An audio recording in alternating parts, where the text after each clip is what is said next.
तैमूर साहब, आपसे आगाज़ करूंगा। ये पीटीआई के लिए आज कहा जा रहा है कि एक रिलीफ है, जिस तरह से सुप्रीम कोर्ट में आज मखसूस नशस्तों के हवाले से केस की समाअत होती है। आप रिपीटेडली, आपकी पार्टी भी ये कहती रही है कि हमें निज़ाम इंसाफ से कोई उम्मीद नहीं है। अब कुछ माइंड चेंज हुआ आपका? हमें निज़ाम इंसाफ से बिल्कुल उम्मीद है जी, और अगर उम्मीद ना हो तो हम रोज़ अदालतों में क्यों हों?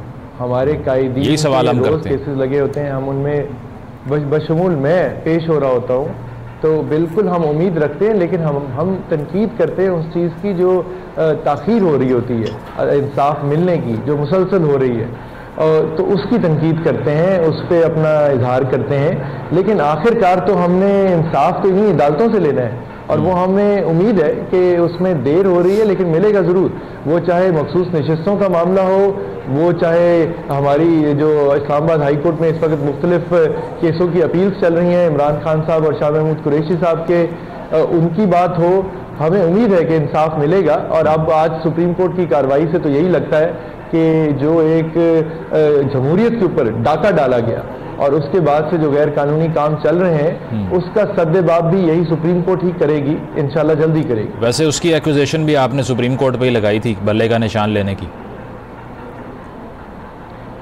देखिए, मैं तो खुद एक उम्मीदवार हूं। मैंने घड़ियाल के निशान पे 8 फरवरी को इलेक्शन लड़ा। 19 मई को मुल्तान में NA 148 का मेरा बाई इलेक्शन है। इस दफ़ा मेरा निशान घोड़ा है, और मेरे एप्लीकेशन के बावजूद किसी और को पिछला जो मेरा निशान था घड़ियाल, वो दे दिया गया है। तो बल्ला ना मिलने की वजह से मैं तो डायरेक्ट इफेक्टिंग हूँ, और मैं आपको ये बता सकता हूँ कि इससे जमहूरियत पे डाका डाला गया है। एक जमात का आप उसके ऊपर फाइन कर सकते थे, आपने 2 दफ़ा इलेक्शन करा दिए, इंट्रा पार्टी इलेक्शन करा दिए, आप फौरन उन पर फैसला कर सकते हैं, कोई कमी बेशी है फौरन बता सकते हैं, बजाय कि कई हफ्ते कई महीने आप खामोशी इख्तियार करें और फिर बात करें। मेरे बाई इलेक्शन से पहले बैरिस्टर गौहर और मैं इलेक्शन कमीशन ऑफ पाकिस्तान भी गए कि हमें महीने से ऊपर हो चुका है अपने कागजात जमा कराए हुए, आप हमें बताएं या अप्रूव करें या कोई और बात चाहिए आपको तो वो भी बता दें। हमें जवाब नहीं दिया गया। जब मेरे कागजात जमा हो गए, उसके बाद ये सारी कार्रवाई जो इलेक्शन कमीशन ने भी आगे की निशान से मुतालिक, वो फिर की।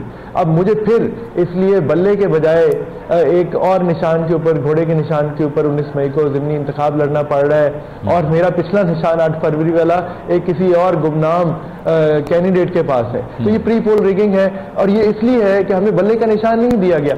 मैं आपको अपने एग्जाम्पल के साथ बता रहा हूँ, ये पूरे पाकिस्तान में हुआ है। कोई जूते के यकीनन चैलेंज तो रहा है आपकी पार्टी के लिए। बिल्कुल बिल्कुल ठीक है। राना साहब, आपने ये गुफ्तगू सुनी। अब जिस तरह से आज अदालत में रिमार्क्स सामने आए हैं कि जितनी नशिस्तें एक पार्टी जीतती है उतनी स्पेशल सीट्स वो डिज़र्व करती है, क्या लगता है ये बोनस जो आपको मिला हुआ है, जिसकी बेसिस पे आप प्लान कर रहे थे कि 2/3 अक्सरियत हमारे पास है, हम कुछ कॉन्स्टिट्यूशनल अमेंडमेंट्स भी कर सकते हैं, ये सारा तो लगता यही है कि रिवर्स भी हो सकता है आज के रिमार्क्स अगर देखे जाए तो?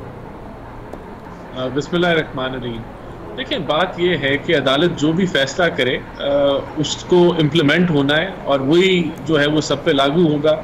ये पेशावर हाई कोर्ट का 4-1 का फैसला था, जिसने अपहोल्ड किया इलेक्शन कमीशन के फैसले को कि क्योंकि बड़ी सीरियस वायलेशंस हुई थी, जो मैंडेटरी प्रोविजंस थी, जो जिस तरह लिस्ट जमा करानी थी और जो दीगर मामलात थे वो नहीं कराए। अगर वो नहीं कराए तो उस बुनियाद के ऊपर जो है वो इनको रिजर्व सीट्स नहीं मिली, और फिर जिन पार्टीज ने जमा कराई थी वो लिस्ट, वो फिर ऑब्वियसली क्योंकि आप वो उतना नंबर कम तो नहीं कर सकते पार्लियामेंट से, तो वो फिर उन पार्टीज के अंदर वो डिस्ट्रीब्यूट होगी।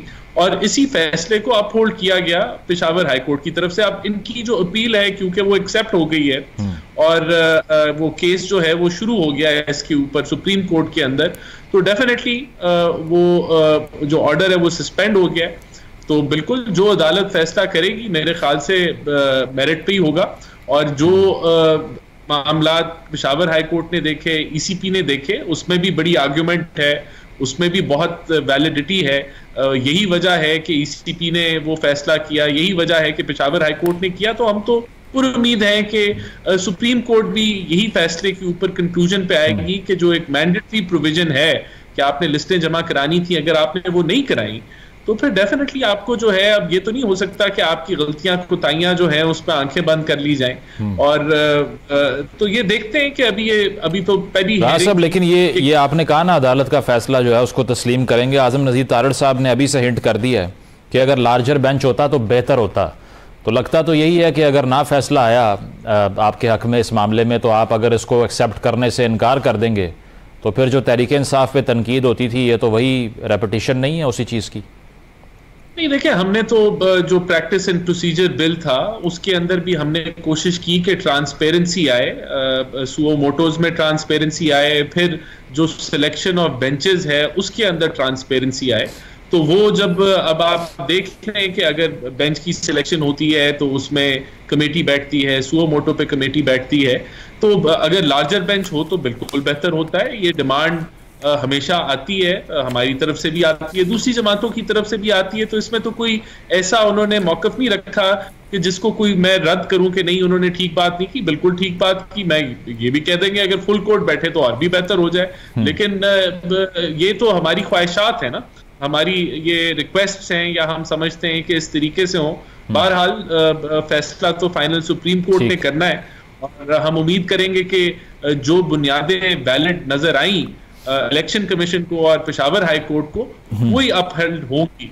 ठीक है, ठीक है। तैमूर साहब, इससे पहले जो इलेक्शन कमीशन का फैसला इस पे आ चुका है, उसमें आपको याद होगा इख्तलाफी नोट जो लिखा था बाबर हसन भरवाना साहब ने, उन्होंने भी ये नहीं कहा था कि आप मखसूस नशिस्तें डिज़र्व करते हैं। उन्होंने ये कहा था कि ठीक है, आपको अगर नहीं मिल रही तो किसी और को भी ना दी जाएं। अगर वही चीज़ सुप्रीम कोर्ट के एक्सपेक्टेड डिसीजन में दोबारा से रीअफर्म हो जाती है कि किसी और पार्टी को भी नहीं मिलती, आपको भी नहीं मिलती, फिर मान लेंगे उसको आप? देखिए, मैं इलेक्शन कमीशन में मौजूद था जब सईद अली ज़फ़र साहब ने, बैरिस्टर गौहर ने दलाइल दिए थे, और आज़म नज़ीर तारड़ साहब और कई और सीनियर वकील दूसरी जमातों की तरफ से पेश हुए थे। बड़े मुफस्सल दलाइल हुए थे, वो मैं सारे आपके शो पे इस वक्त रिपीट तो नहीं कर सकता, कई घंटे के हैं हर तरफ से।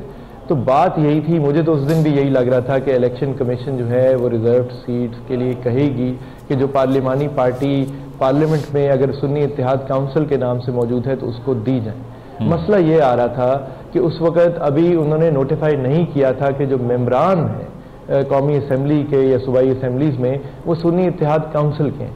आज हम जब बात कर रहे हैं तो ये आप इलेक्शन कमीशन से भी चेक कर सकते हैं, कौमी असम्बली से भी चेक कर सकते हैं कि अब उन्होंने बाकायदा एक पार्लिमानी ग्रुप को सुन्नी इत्तेहाद काउंसिल की फॉर्म में रिकग्नाइज कर लिया हुआ है। अब जब अगर रिकग्नाइज कर लिया हुआ है तो फिर अब ये टेक्निकल बातों के ऊपर क्या आप जो करोड़ों अवाम ने उस ग्रुप को, उस पार्लिमानी ग्रुप को जो वोट डाला, और उनके हिसाब से, उनके तनासुब की सीटों की तनासुब के हिसाब से जो मखसूस नशिस्तें दी जानी चाहिए, क्या वो किसी तकनीकी बुनियाद के ऊपर किसी और को दी जा सकती हैं, या खाली छोड़ के पार्लियामान को अधूरा छोड़ा जा सकता है?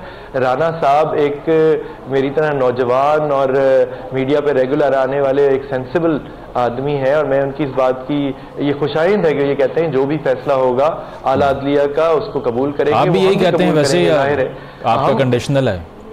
नहीं भाई, बिल्कुल कहते हैं। मैं सिर्फ ये कह रहा हूं कि कंडीशनल नहीं है जी। सुप्रीम कोर्ट का जो फैसला होगा, इसके बाद अगर रिव्यू की ऑप्शन भी है, जो भी जिसको भी पसंद नहीं आएगा वो उसमें चला जाएगा। तैमूर साहब, ये क्लियर कर देना, जिस तरह पेशावर हाई कोर्ट का फैसला आया उस पर भी पीटीआई का, जहां तक मुझे याद है कि उनकी रिजर्वेशन यही थी कि ठीक है हमें ना दें लेकिन किसी और को भी ना दें।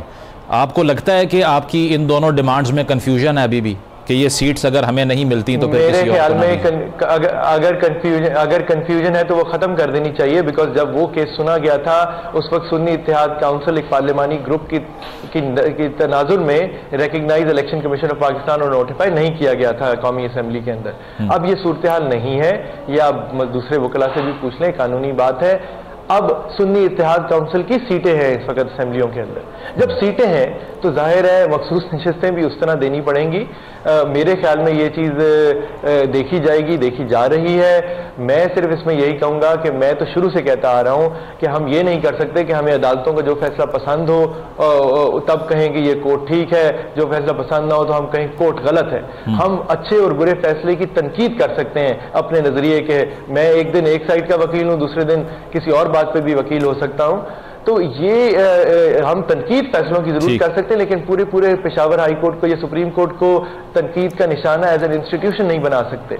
तो पेशावर हाई कोर्ट के उस फैसले के साथ मुझे वो फैसला दुरुस्त नहीं लगता था। सुप्रीम कोर्ट ने आज हमारी पिटीशन एडमिट की है, उसमें कुछ बेहतरी समझी है और जाहिर है पिछला फैसला सस्पेंड किया है हाई कोर्ट का, आगे देखते हैं क्या होता है। लेकिन जो आज सवाल उठाए गए हैं वो बहुत अहम है और उसके पाकिस्तान की सियासत पे बड़े गहरे असर।